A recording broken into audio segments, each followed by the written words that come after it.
দীপিকা পাড়ুকোনের পর বলিপাড়ায় খবর ছড়ায় মা হতে চলছেন ক্যাটরিনা। এরই মধ্যে অনেকটা সময় ধরে কাজেও দেখা যাচ্ছে না তাকে। সম্প্রতি লন্ডন থেকে ফিরছেন ক্যাট ভিকি। বিমানবন্দরে ক্যাটরিনাকে দেখা যায় কালো রঙের ঢিলেঢালা পোশাকে, আর তাতেই খবরের সত্যতা আরো প্রখর হয়। জীবনের এই শুভক্ষণে ব্যাড নিউজ দিলেন ভিকি। একটু অবাক হচ্ছেন? আসলে বিষয়টা তা নয়। ব্যাড নিউজ হচ্ছে ভিকির নতুন সিনেমার নাম। আগামী 19 জুলাই মুক্তি পেতে যাচ্ছে এই সিনেমাটি, আর নায়িকা হিসেবে থাকছেন অ্যানিমেল খ্যাত তৃপ্তি দিব্যি।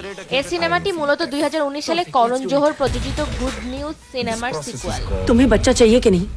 ऑफ कोर्स चाहिए, पर ऐसे नहीं कि বর্তমানে ব্যাড নিউজ সিনেমার প্রচারে ব্যস্ত ভিকি। গত শুক্রবার সিনেমার ট্রেলার মুক্তির দিন উপস্থিত ছিলেন তিনি। সেখানে ক্যাটরিনার অন্তঃসত্ত্বা হওয়া নিয়ে মুখ খুলেন ভিকি। যখন এই খবর দেওয়ার সময় আসবে, আমি নিজেই সকলকে জানাবো। पर जब उसका टाइम आएगा तो